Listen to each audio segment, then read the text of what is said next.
Fala galera, professor Juliano aí na área com vocês novamente. Sou professor de História e a gente vai continuar falando sobre os assuntos das nossas aulas anteriores, né, que é a Segunda Guerra Mundial. Tudo bem? A Segunda Guerra Mundial, galera, lembrando, é um dos assuntos mais interessantes que a gente tem, é um dos assuntos mais importantes também, que vão condicionar até hoje muitas coisas que a gente tem no nosso dia a dia, certo? A gente pode dividir o mundo em antes da Segunda Guerra e depois da Segunda Guerra, porque muitas coisas se alteraram ali, né? Então, o que a gente vai ver na nossa aula de hoje, galera? Veremos então a entrada dos Estados Unidos da América no conflito, o dia D e as bombas atômicas. Pessoal, vamos lá. Inicialmente, nesse conflito, nós tínhamos de um lado o chamado eixo. O eixo, quem fazia parte do eixo? Lembra disso aqui? O eixo nós tínhamos aqui, ó, a Alemanha nazista, né? A Itália fascista e o Japão. E depois nós tínhamos aqui embaixo os aliados. Quem eram os aliados? Lembram disso aqui? Os aliados nós tínhamos principalmente Inglaterra e França. Qual que é o problema que a gente vai ter aqui, pessoal? A França, ela logo é invadida pelo exército alemão, ainda no começo da guerra, né? O exército nazista, então, vai invadir primeiramente a Polônia, depois eles marcham em direção à Bélgica e à Holanda, e aí, então, eles vão, depois disso, invadir a França. Quando eles vão invadir a França, galera, inclusive tem na Netflix um documentário maravilhoso sobre isso, chamado A Segunda Guerra em Cores, que a gente pode ver certinho o que acontece nessa etapa lá. Os alemães, eles não sabiam como invadir a França, eles tinham medo de invadir a França, porque os franceses tinham um exército muito bem treinado, muito bem equipado também. Até que um general sugere uma alternativa lá, que então eles conseguem realmente invadir a França. E após essa invasão dos alemães à França, vejam que aqui na França nós já tínhamos tropas inglesas, porque os aliados já temiam o avanço de Hitler em direção à Europa Ocidental. Portanto, o exército francês e o exército inglês estão juntos. Quando Hitler consegue avançar por uma outra região, ele vai encurralar as tropas francesas e inglesas. E aí acontece aquela batalha de Dunkirk, ou Dunkerque, né, que inclusive saiu um filme recentemente sobre isso, que é quando as tropas inglesas e francesas vão evacuar daquela região, tá? E depois desse processo, o Hitler vai conseguir invadir a França, toma conta do norte da França, invade Paris, tem aquela foto clássica que nós vimos na nossa aula anterior, ele na frente da Torre Eiffel, né?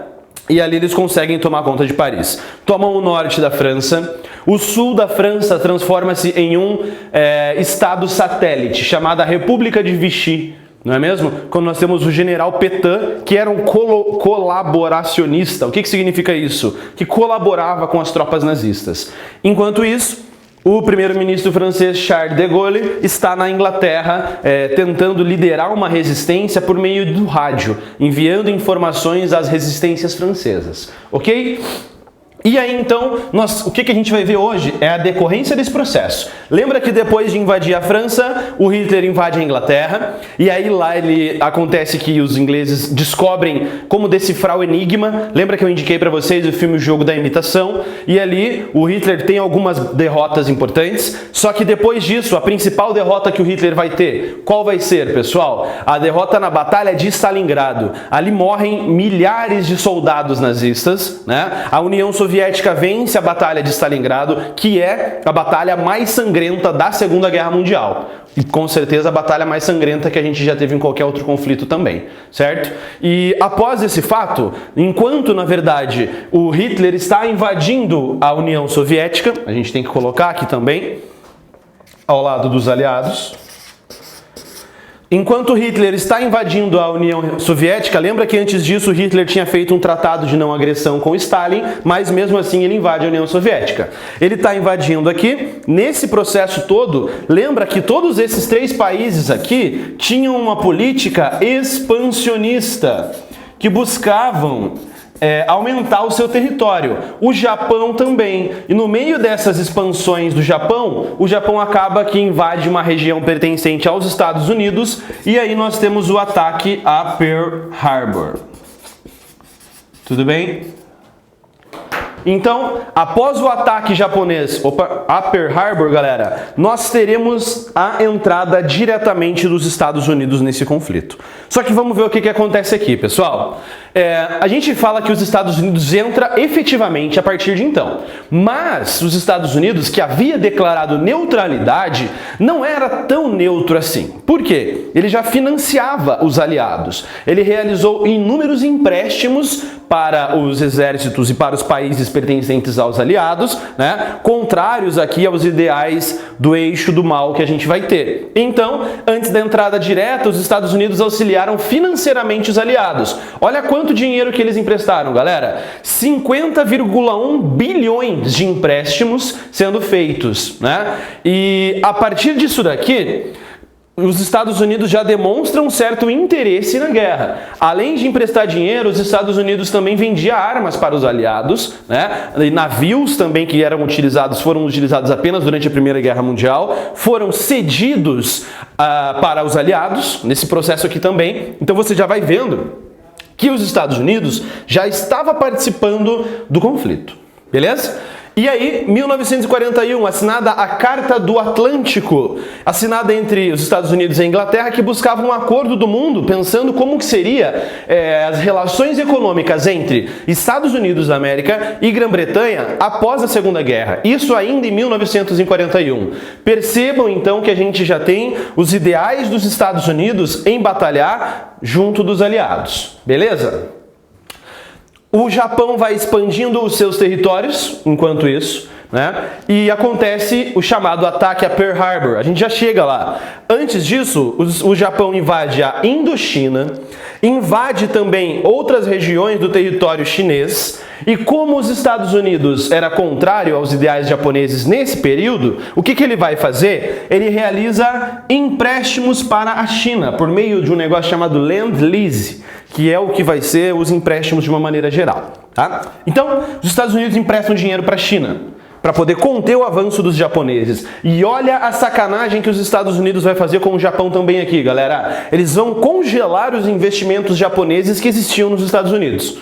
E o petróleo que os japoneses já haviam comprado dos Estados Unidos não vai ser entregue. E o Japão, por que o Japão expandia tanto o seu território, assim como a Alemanha também? Porque eles precisavam de petróleo e de minérios para poder se industrializar e para poder desenvolver a sua economia. Ok? Então, os Estados Unidos congelam os investimentos do Japão lá no seu território, e o Japão, como uma maneira, de certa forma, de retaliação a isso, vai realizar o ataque de Pearl Harbor, né? Não é que uma coisa leva a outra. Os Estados Unidos jamais imaginou que isso fosse acontecer. Nós temos documentários que falam sobre isso, né? De escutas telefônicas que já haviam sido feitas, que os Estados Unidos já sabiam da invasão, desse ataque que seria realizado pelos japoneses a Pearl Harbor, mas não deram muita atenção, tá? Tem um filme também, faltou um L aqui, ó.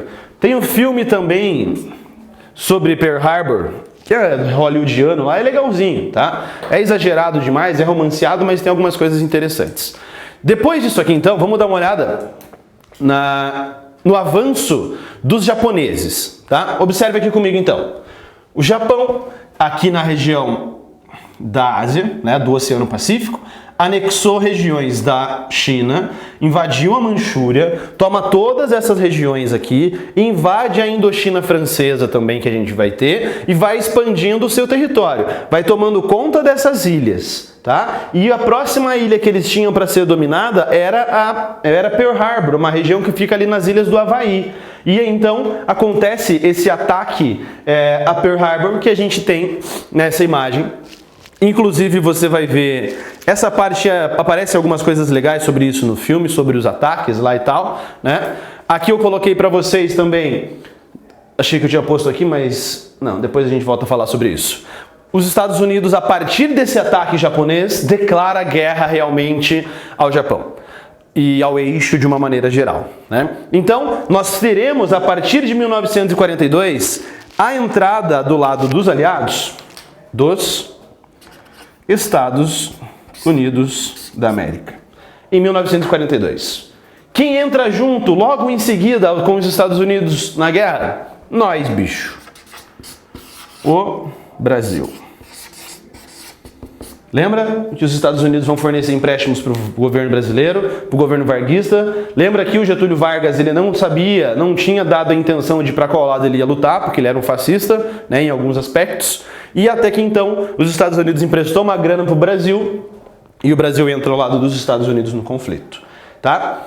E vamos marchando já em direção à guerra. Por quê? Quando a Alemanha nazista perdeu a Batalha de Stalingrado na invasão da União Soviética, o Hitler já estava destruído basicamente, né? Só que aí a guerra vai continuar em outras frentes. Onde que a guerra continuou? A guerra continua na África, com a Afrika Korps, que era uma corporação de tropas alemãs que existiam no continente africano. Tá?